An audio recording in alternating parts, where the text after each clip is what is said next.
तो आज हमारे साथ अगेन सर हैं जो कि बहुत एक्सपर्ट है हाउस बिल्डिंगों में। तो लास्ट वीडियो में हमने काफ़ी डिस्कशन की थी जनरल हाउस बिल्डिंगों के बारे में। तो कौन कौन से टाइप के हाउस बिल्डिंगों हैं, इनके पास वोकेशनल ट्रेनिंग्स, इन्होंने हमें लास्ट वीडियो में बताया था कि इनके पास टेक्निकल ट्रेड्स की प्रोग्राम्स हैं कुछ। और I think so health care में भी कुछ प्रोग्राम्स हैं। और I think so hospitality industry से रिलेटेड भी बहुत सारे प्रोग्राम्स हैं। ड्यूरेशंस के बारे में भी डिस्कस किया था कि ड्यूरेशंस क्या रहता है, मार्केट के अंदर किस टाइप के स्कैम चलते हैं, जो कि सिर्फ लैंग्वेज के नाम पर पैसे कमा रहे हैं। ऐसी ही हमने जनरल डिस्कशन की थी। तो आज की वीडियो के अंदर हम तीन चार टॉपिक के ऊपर डिस्कशन करेंगे हाउस बिल्डिंगों के ऊपर, कि इसमें जिस बच्चे ने एडमिशन लेना है उसका क्या प्रोसेस है, और हाउस बिल्डिंग प्रोग्राम और बैचलर डिग्री में क्या डिफरेंशिएशंस है उसके बारे में भी हम सर से बात करेंगे। तो इसके बाद हम डिस्कस करेंगे अर्निंग के बारे में, कि ड्यूरिंग द स्टडी और आफ्टर द हाउस बिल्डिंग को प्रोग्राम क्या क्या बच्चा वहां पे अर्न कर सकता है। इस टाइप के जनरल हमारी ये डिस्कशन रहेगी। हमारी ये एक कंप्लीट सीरीज है, 20 to 30 वीडियोस आएंगी इस सीरीज के ऊपर, वोकेशनल प्रोग्राम के ऊपर। तो एक वीडियो मैंने ऑलरेडी बना दी है, उसके अंदर हमने पार्ट 1 भी लिखा है। तो ये पार्ट 2 है। पार्ट 2 के अंदर ये 3 टॉपिक हमारी जो डिस्कशन रहेगी। तो आने वाली जो वीडियो रहेगी जो हमारी नेक्स्ट है, उसके अंदर भी हम 3 4 टॉपिक के ऊपर डिस्कशन करेंगे। जैसे वहां पर फूड एंड अकोमोडेशन वो कौन प्रोवाइड करता है, एम्प्लॉयर प्रोवाइड करता है, जहाँ आपके कॉन्ट्रैक्ट के अंदर इंक्लूडेड होती है, जहाँ वहां पर जो वोकेशनल करने जाता है ट्रेनिंग या इंटर्नशिप, एम्प्लॉयर उसको फ्री ऑफ कॉस्ट प्रोवाइड करता है। इसके बारे में भी हम सर से पूछेंगे, ये बताएंगे, क्योंकि ये नंबर ऑफ स्टूडेंट्स वहां पर भेजते हैं। इवन जो जर्मन लैंग्वेज हम करते हैं उसकी जो ऑथराइजेशन है, जहाँ वैलिड एजेंसीज कौन कौन सी है, कहाँ से हमें जर्मन लैंग्वेज करके अपनी सर्टिफिकेशन लेनी है, उसके बारे में हमारी डिस्कशन रहेगी। इवन आफ्टर ये वोकेशनल ट्रेनिंग, तो बच्चे को फर्दर क्या बेनिफिट्स हैं, क्या सैलरीज है, उसके बारे में डिस्कशन रहेगी। तो सर हमें 1 बाय 1 चीजें बताएं। तो सबसे पहला जो क्वेश्चन है हमारा, एडमिशन प्रोसेस के बारे में बताएं। अ, नमस्कार सर। थैंक थैंक यू, आपने आज फिर से हमें इनवाइट किया वीडियो के लिए। यू। तो आज हम शुरू करते हैं फिर से वापस हाउस बिल्डिंग के ऊपर। Just to check out the house building की डिटेल्स के ऊपर हम आज फिर से बात करते हैं। तो सर आप एक बार प्लीज फिर से क्वेश्चन अपना दोहरा सकते हो कि आप क्या मैं आपका क्वेश्चन है मेरा जो पहला। सबसे पहले है इसका प्रोसेस एडमिशन का। अभी एक फ्रेशर स्टूडेंट है, उसको मालूम नहीं है कि मैंने कैसे जाना है, क्योंकि हमारे पास बच्चों की फोन्स आते हैं, किसी ने बीटेक की है, किसी ने 12th की है, किसी ने 10th भी की है, किसी के पास जर्मन लैंग्वेज A1 है, किसी के पास B1 है, और किसी का ये जर्मन लैंग्वेज एक्सपायर्ड हो जाता है, 2 2 साल 3 3 साल हो जाते हैं। तो इसका एडमिशन प्रोसेस बताएं क्या है। ठीक है सर। तो सबसे पहले सर अगर हम एडमिशन की बात करें तो अगर एक फ्रेश स्टूडेंट है, सपोज आपके पास एक प्लस टू की क्वेरी आती है जिसको अभी लैंग्वेज के बारे में कोई नॉलेज नहीं है, हाउस बिल्डिंग की नॉलेज भी हमने देनी है उसे। तो सबसे पहले क्या रहेगा, सबसे पहले हम उसको लैंग्वेज के बारे में बताएंगे जो वहाँ की एक सबसे बड़ी कंपल्शन चीज है। जाने से पहले जो सबसे बड़ी नेसेसिटी है, तो सबसे पहले लैंग्वेज के बारे में हम उससे बात करेंगे कि जर्मन लैंग्वेज हमें B1 तक की रिक्वायरमेंट है। उसके बाद जब B1 की सपोज हमने कैंडिडेट को एनरोल कर दिया अपने प्रोग्राम में, इनिशियली हम उसका इंटरव्यू लेते हैं टू चेक उसका कॉन्फिडेंस लेवल चेक करने के लिए, उसकी कम्युनिकेशन स्किल्स चेक करने के लिए, whether he able to learn the language और नॉट, वो भी हमें चेक करना होता है। तो गुड। अगर वो बच्चा लैंग्वेज पढ़ सकता है तो हम उसको प्रोफाइल को आगे फर्दर कर लेके जाते हैं, ठीक है। उसको लैंग्वेज सिखाते हैं।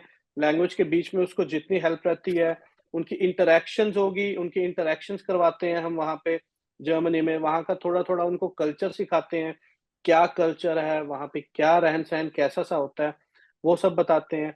जैसे बच्चे का B1 लैंग्वेज हो जाती है और वो एग्ज़ाम दे के आ जाता है, एग्ज़ाम का सर्टिफ़िकेशन लेके आ जाता है, तो उसके बाद उसका एक फिर से इंटरव्यू होता है जस्ट टू चेक उसकी लिसनिंग, उसकी स्पीकिंग स्किल्स कैसे हैं। फिर उससे उसकी जी, जी। मैं एक थोड़ा रोकूंगा, तभी रोका है।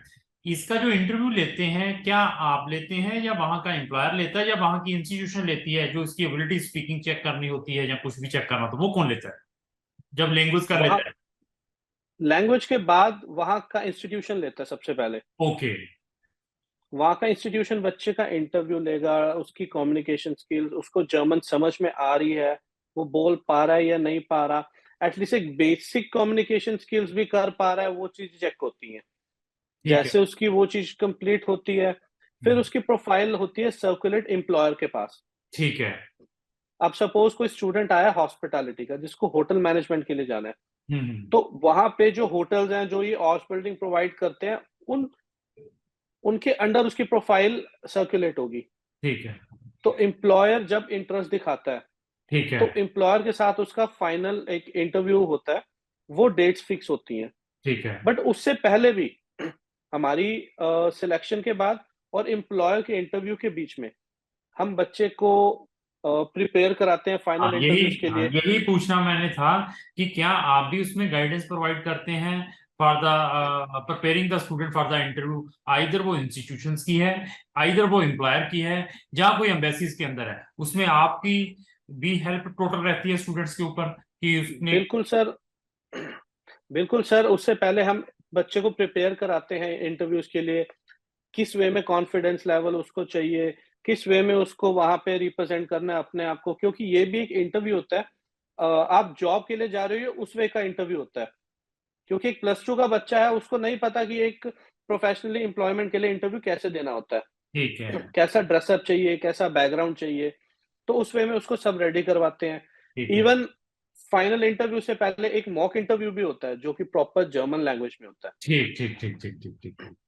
उसके बाद उसके जैसे रिजल्ट्स रहते हैं, उसको इम्प्रूवमेंट किस सेक्टर में उसको इम्प्रूवमेंट की नीड है, किसमें नहीं है, वो सब करके फिर उसको फाइनल इंटरव्यू में बिठाते हैं, ठीक ताकि on first final employer interview में सिलेक्शन हो जाए। ठीक ठीक ठीक ठीक। तो ऐसा तो नहीं है ये आपके इसका ऐसा कोई सिस्टम नहीं है कि बच्चे ने आपको ग्योथे का B1 दे दिया है, Goethe this is the valid for worldwide countries, provide कर दिया B1, उसी की जजमेंट के ऊपर, उसी के जो एकेडमिक है उसने 12th की हुई है, उसी की जजमेंट के ऊपर वो एडमिशन दे दें, ऐसा नहीं हो सकता? नहीं, नहीं, नहीं सर, एक बार देखो सर, एक छोटी-सी बात है। हम्म। अगर हम बात करें, आप एक कंपनी है आपकी, ठीक है? हम्म। अगर मैं आपको एक रिज़्यूम दे दूँ, सर ये रिज़्यूम है और आप इसको रख लो। ठीक है। आप जब तक इंटरैक्ट नहीं करोगे तो आप भी कैसे, आपको बिल्कुल क्या बिल्कुल। पता ना, हमने लिखना और एक रिप्रेजेंट सामने करना वो बहुत अलग रहती हैं चीज़ें। हमने ऑफिस में पीएन भी रखना हो तो तब भी हम शॉर्ट लिस्टेड करते हैं कि 2-4 लोगों के इंटरव्यू ले लें, किसको मोटरसाइकिल चलाना आता है, कौन सा बंदा लोकल है, जिसको बैंकों के बारे में मालूम है, एरिया के बारे में मालूम है, तो उसी के अकॉर्डिंग भी बिल्कुल, बिल्कुल, बिल्कुल, एक बोलने का क्या किसका क्या। सलीका है, कैसा बोलता है, ठीक कैसा वो कम्युनिकेट कर सकता है, तो ये सब चीज़ें रहती ही हैं। ठीक ठीक ठीक ठीक।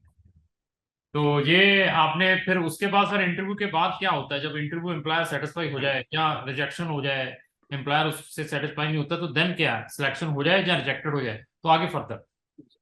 जी, अगर सर सिलेक्शन हो जाती है, फिर उसके बाद उसका कॉन्ट्रैक्ट लेटर और उसकी अकोमोडेशन के अरेंजमेंट्स का हम शुरू करते हैं प्रोसेस। ठीक है। जैसे उसकी अकोमोडेशन की अरेंजमेंट्स होती हैं, उनका कॉन्ट्रैक्ट बन के आता है, फिर वीज़ा फाइल होता है। क्योंकि ठीक। ये सारे डॉक्यूमेंट्स वीज़ा एम्बेसी में सबमिट कराने होते हैं फॉर चलो, वीज़ा पर्पस। आपने बहुत अच्छा बता दिया कि बच्चे ने 12th की हो, B1 होना चाहिए जर्मन लैंग्वेज का। Even before starting the German language आप बच्चे का कॉन्फिडेंस भी चेक करते हैं, क्योंकि वीडियो बनाना बिल्कुल, बहुत इजी है, ये वीडियो बनाना, यहाँ मंचों पर बैठ के बोलना बहुत इजी है, लेकिन जब हम प्रोसेस के अंदर जाते हैं तो फिर बच्चा कहता है इट इज़ वेरी डिफिकल्ट है, यहाँ पे ये है। तो आपने बहुत अच्छी चीज बताई है कि before taking the case for house building जो प्रोग्राम है, तो सबसे पहले हम बच्चे का आईक्यू चेक कर लेते हैं, उसका कॉन्फिडेंस चेक कर लेते हैं कि बच्चा क्या है, उसके अंदर इतनी एबिलिटी है कि वो जर्मन लैंग्वेज को पिकअप कर लेगा जल्दी। वो कैसे हो सकता है, आपकी प्रीवियस एजुकेशन, कि बच्चे ने सीबीएसई से की है या स्टेट बोर्ड से की है, कितने के परसेंटेज हैं, पीछे उसने कितना इंटरेस्ट दिखाया है, वो फर्दर क्या इंटरेस्ट दिखाएगा, ऐसी चीजें ये चेक करते हैं। तो फिर B1 के बाद ये बिल्कुल, आप बच्चों की इंटरव्यू ऑर्गेनाइज करवाते हैं एम्प्लॉयर के साथ, तो बच्चा फिर सिलेक्ट हो जाता है, उसके पास सारे के सारे डॉक्यूमेंट उनसे आ जाते हैं, बीच में अकोमोडेशन, बीच में जॉब कंट्रैक्ट। तो इसके बाद मैं ये पूछना चाहूंगा कि डिफरेंशिएशन बताएं क्या है, इसका डिफरेंट क्या है, एक बच्चा बैचलर डिग्री करने के लिए जा रहा है, एक बच्चा हाउस बिल्डिंग को करने के लिए जा रहा है, इसका थोड़ा सा हमें ज्ञान दीजिए सर। जी सर। सबसे पहले तो सर देखो, अगर हम बात करें बैचलर्स की, अगर हम प्राइवेट सेक्टर की बात करते हैं अभी, हम्म। पब्लिक में तो जाता ही नहीं। प्राइवेट सेक्टर की बात करते हैं। प्राइवेट सेक्टर में क्या है कि अगर मैं आपसे पूछता हूँ कि 1 साल की बच्चे की ट्यूशन फी कितनी रहेगी? ये सर 8,000 यूरो से स्टार्ट होकर 20,000 यूरो की, डिपेंड कौन सी प्राइवेट यूनिवर्सिटी में जा रहा है। हम आइडिया ले लें 8-9 लाख रुपीज हाँ बिल्कुल ले लीजिए इतना। Per year. 8 लाख रुपया लगा लीजिए। 8 लाख रुपीज का सर आप ये देखिए कि अगर अभी हम सिर्फ एक्सपेंसेस पे बात करते हैं, अभी सिर्फ कमर्शियल पार्ट की बात करते हैं, हम्म। एक एक्सपेंस ये हो गया। हम्म। उसके बाद बच्चे को ब्लॉक अकाउंट कितना चाहिए? 11,400 यूरो का, 11,400 यूरो। अराउंड 10 to 12 लाख ये भी बैठ गया। 10 लाख रुपया, 10 लाख रुपया ये लो, 18 लाख हो गया सर। 18 लाख हो गए। मैं बाकी के एक्सपेंस छोड़ दो, छोड़। बस इसी पे बात करते हैं। ऑश बिल्डिंग में क्या है सर, बेसिकली क्या डिफरेंस रहता है? एक तो बच्चा जब बैचलर्स के लिए जाता है उसको डिग्री मिलती है, राइट? इसमें बच्चे को ड्यूल डिग्री मिलती है, जो कि एक डिप्लोमा भी एज अ कंसीडर करते हैं उसको। ड्यूल डिग्री कैसे रहती है कि एक तो बच्चे ने प्रैक्टिकल जो गेन किया एम्प्लॉयर के अंडर, उसको वो डिग्री उसको अलग मिलेगी। जो हम्म। उसने उनके स्कूल में पढ़ा, हम्म। उसकी डिग्री उसको अलग मिलेगी। ठीक ठीक ठीक ठीक ठीक। एक डिफरेंशिएशन ये हो गया। वेरी अब गुड। वापस आते हैं पुरानी चीज पे कि कमर्शियल। हम्म। अब कमर्शियल्स में अगर हम बात करें, सबसे पहला बेनिफिट, ऑस बिल्डिंग में ब्लॉक अकाउंट की नीड ही नहीं पड़ती। नीड ही नहीं है, 11,500 यूरो वहीं बच गया उसका, 11,400 यूरो दो। वही, हम्म। अनलेस इसमें भी एक हिडन पॉइंट है, अगर मैं आपको क्लियरली बिल्कुल बताऊं, हम्म। इसमें भी एक हिडन पॉइंट है। जर्मन गवर्नमेंट कहती है कि उनके वहां उनका रूल है जर्मन लॉज का कि पर पर्सन जिसको ब्लॉक अकाउंट की नीड ना पड़े, एटलीस्ट उसकी अर्निंग 940 यूरोस पर मंथ की होनी चाहिए। एब्सोल्युटली राइट, वो 12 मंथ का तभी वो मांगते हैं, तभी इतना बनता है ये। बिल्कुल। हाँ। 940 पर मंथ की इनकम उनकी होनी चाहिए। अब हम्म। फॉर एग्जांपल हॉस्पिटैलिटी सेक्टर है जिसमें सबसे कम स्टाइपेंड मिलता है, जो हमारे पास अवेलेबल है। बस कितना मिनिमम, उसमें फिर भी मिनिमम बताइए। मिनिमम 850 यूरोस मिलता है ठीक है। स्टाइपेंड। हम्म। ठीक है, बट उसमें हम एक चीज ये प्रोवाइड कर देते हैं, क्योंकि होटल सेक्टर रहता है तो मोस्टली बच्चों को अकोमोडेशन होटल्स वाले ही प्रोवाइड करते हैं। और फिर उसके कारण तो उसका ब्लॉक रिकॉर्ड बच गया। बस वही 200-250 यूरोस उसको वो प्लस पॉइंट मिल गया, और हम्म। उसका स्टाइपेंड एज 1000 कंसिडर हो गया, तो मैं यहाँ पे और उसका ब्लॉक अकाउंट सेव हो गया। मैं यहाँ पर और भी कुछ रोकूंगा यहाँ पर। जैसे हमने डिफरेंशिएशन कर रहे हैं बैचलर का और हाउस बिल्डिंगों का। आप तो इसमें बहुत एक्सपर्ट हैं, वैसे मैं स्टूडेंट्स में बहुत ज्यादा एक्सपर्ट हूँ। We are sending a number of student in Germany. आपने जो दो चीजें तो बताई दी कि वहां पर बच्चे का ये 18 लाख रुपया बच गया जो प्राइवेट में जा रहा है। चलो हम सपोज करते हैं फ्री में भी जा रहा है, फ्री में भी अगर बैचलर करने के लिए जा रहा है, ब्लॉगर कौन तो लगेगा, 11 लाख रुपया साथ में जाएगा। वो दूसरा बिल्कुल और भी बेनिफिट डिस्कस करेंगे, अभी स्टाइपेंड मिलेगा हाउस बिल्डिंगों में, इसमें मिलता है वो हम डिस्कस, बट इसमें और अलावा क्या है। बच्चे ने अगर जर्मनी में बैचलर डिग्री करने के लिए जाना है, इंडियन 12th पास है, सबसे पहले उसको टेस्ट एज एग्जाम देना पड़ेगा। यहाँ पे बिल्कुल साथ में सर। टेस्ट एज एग्जाम है, जब तक वो टेस्ट एज एग्जाम नहीं देता तब तक उसका एडमिशन प्रोसेस स्टार्ट नहीं होना। टेस्ट एज एग्जाम के बाद उसको अपने सारे के सारे डॉक्यूमेंट एपीएस करवाने पड़ेंगे, उसमें भी फाइनेंशियल बिल्कुल कराने इन्वॉल्वमेंट है। पड़ेंगे। एपीएस के 18,000 रुपया लगता है, टेस्ट एज एग्जाम का 150 यूरो लगता है। ये दो चीजें होने के बाद फिर आती है क्वेश्चन कि अभी बच्चे की 13 साल की स्टडी नहीं है, जैसे आपने बताया कि हमारी 12th को 10th ही मानते हैं, तो 13 साल की स्टडी 10th नहीं। कंसिडर कर। हाँ, तो बच्चे को वहां पर बच्चे को स्टूडिंग कुलीग लगता है फाउंडेशन प्रोग्राम। वो foundation programme entire in German language है।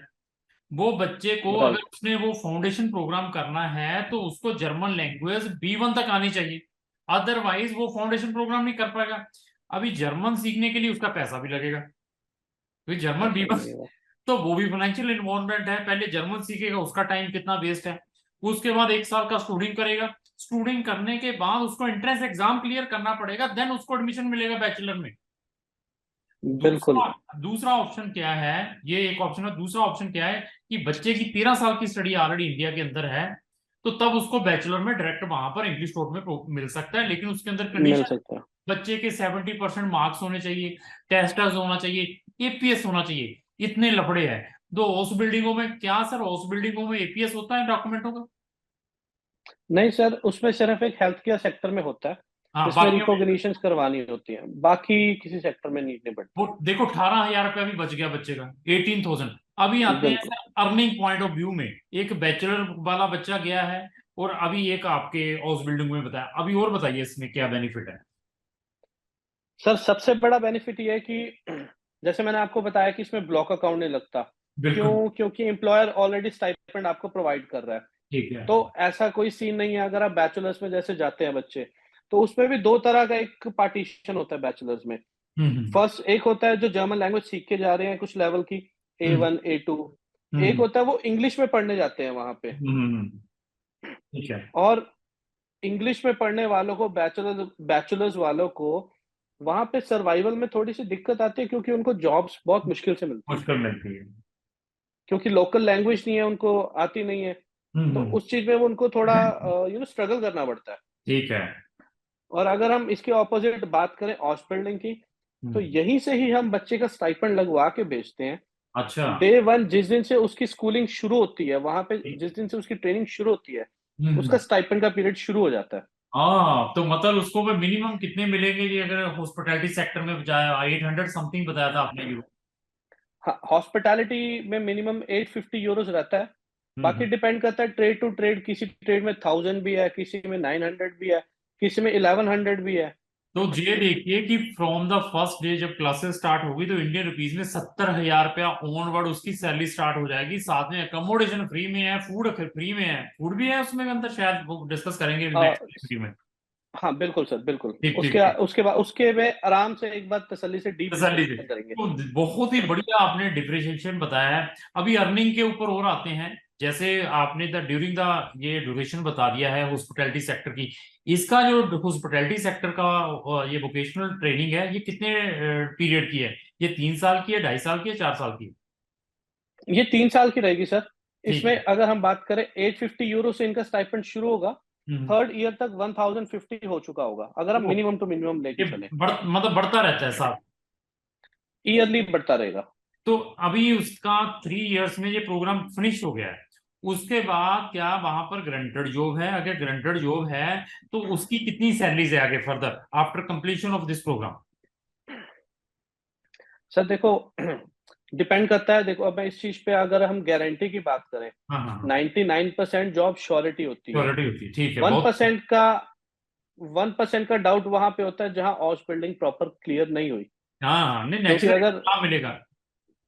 बिल्कुल, हाँ। तो जैसे उसकी वो क्लियर होती है, इवन जिन एम्प्लॉयर के साथ हमारा कॉन्ट्रैक्ट है, तो वो इवन स्टार्टिंग में ही हम उनके कंडीशनल ऑफर लेटर में जो कॉन्ट्रैक्ट लेटर होता है उसमें लिखा होता है कि if they complete their Ausbildung, properly clear their Ausbildung, then they will get this much amount of salary in full time job.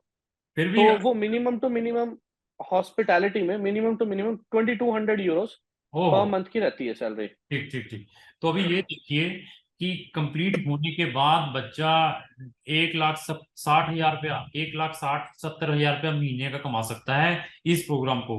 और फर्स्ट डे से सैलरी भी है, इंटर्नशिप भी है। तो ऐसी चीज मुझे नहीं लगता सर। मैं कम से कम आई थिंक सो 100 कंट्रीज में स्टूडेंट्स को भेजता हूँ। all the Schengen countries and all the another countries on our fingers। Number of students पढ़ने के लिए जाते हैं। ऑस्ट्रेलिया यूके में पढ़ने के लिए 16 लाख रुपया लगा रहा है। ऑस्ट्रेलिया की साल की फीस 20-20 लाख रुपए की है। न्यूजीलैंड की बात करेंगे उसको 17-18 लाख रुपए की है। यूएसए में बच्चा जा रहा है, अनदर शेंगन कंट्री पे, कोई फ्रांस में, कोई लाटविया, लिथुनिया, एस्टोनिया, चेक रिपब्लिक में जा रहा है, लाखों रुपए लगाकर जा रहा है। तो ऐसा जो लुक्रेटिव प्रोग्राम है ना, मैंने आज तक अपनी लाइफ में नहीं देखा। एक आपका ये जर्मनी का, और एक फिनलैंड का।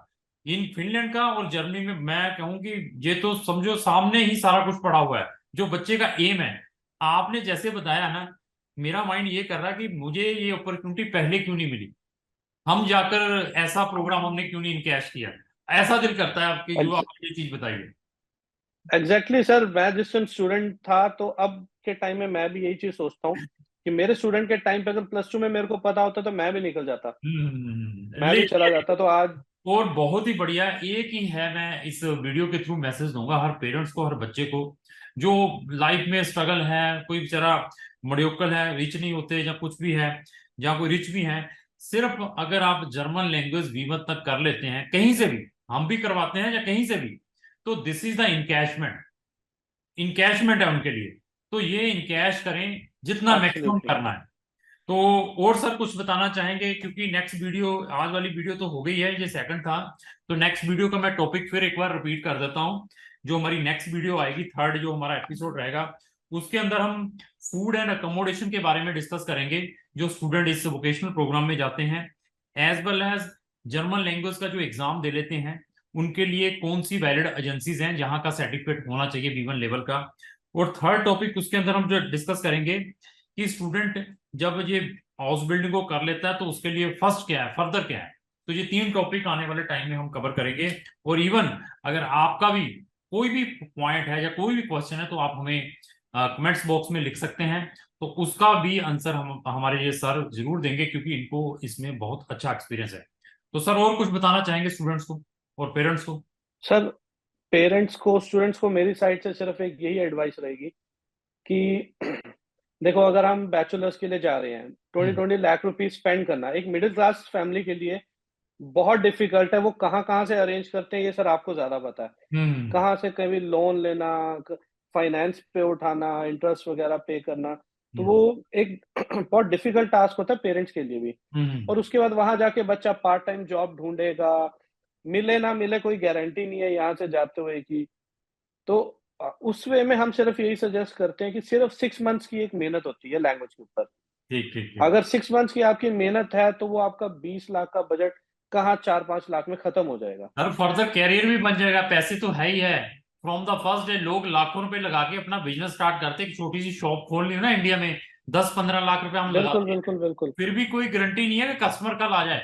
लेकिन आप वाले आ प्रोग्राम जाए तो from the first day you are giving the money, और without investment, without putting any single without investment. Investment. Only 6 month आपको सेक्रीफाइस करना पड़ेगा अपनी लैंग्वेज के लिए, अप टू B1 लेवल। तो बहुत ही बढ़िया सर आपने एब्सोल्युटली बताया है। सर।